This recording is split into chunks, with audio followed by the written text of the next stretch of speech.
નમસ્કાર દર્શક મિત્રો, આપ જોઈ રહ્યા છો વિક્રમ ન્યૂઝ. હવે જોઈએ અગત્યના સમાચાર.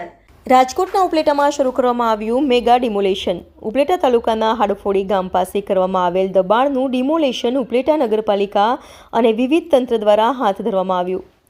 હાડફોડી ગામ પાસે આવેલ ઉપલેટા નગરપાલિકા વિસ્તારની જમીનમાં ગેરકાયદેસર દબાણ હોવાનું તંત્ર દ્વારા જણાવવામાં આવ્યું હતું.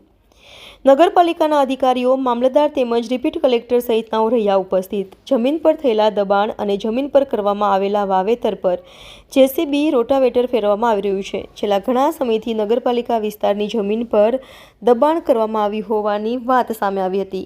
દબાણ બાદ તંત્ર દ્વારા વિવિધ પ્રક્રિયાઓ હાથ ધરવામાં આવી હતી, જે બાદ ડિમોલેશન અને દબાણ હટાવવાની કામગીરી શરૂ કરવામાં આવી. રિપોર્ટર ભાવેશ ગોહિલ, અભિક્રાઇમ ન્યૂઝ, ઉપલેટા. આપનું નામ ને વિગત. હું નિખિલ મહેતા, મામલતદાર ઉપલેટા. ઉપલેટા તાલુકાના હાડફોડી ગામે રેવન્યુ સર્વે નંબર 18ની અંદાજે 200 હેક્ટરથી વધુ જમીન ઉપલેટા નગરપાલિકાને જે તે સમયે નીમ કરવામાં આવેલ હતી.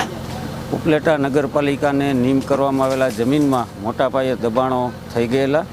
આથી અમે DILR મારફત આ નીમ થયેલ જમીનની માપણી કરાવી અને આ માપણી દરમિયાન જે લોકોના કબજા ગેરકાયદેસર જણાઈ આવ્યા એ તમામ લોકોને નગરપાલિકા દ્વારા નોટિસ આપી પોતાના માલિકીના આધાર પુરાવા રજૂ કરવાની પૂરતી તક આપી અને જે લોકોનો કબજો ગેરકાયદેસર માલુમ પડ્યો એ દૂર કરવાની કાર્યવાહી આજે પ્રાંત અધિકારી સાહેબ ધોરાજીના નેતૃત્વમાં વહીવટીતંત્ર દ્વારા ચુસ્ત પોલીસ બંદોબસ્ત વચ્ચે આજે હાથ ધરવામાં આવી છે. કેટલા વીઘા દબાણગ્રસ્ત જમીન અંદાજે 1000 વીઘા જેટલી માપણી સીટ ઉપરથી જણાઈ આવી છે અને એમને દૂર કરવાની કાર્યવાહી આજે ચાલુ છે.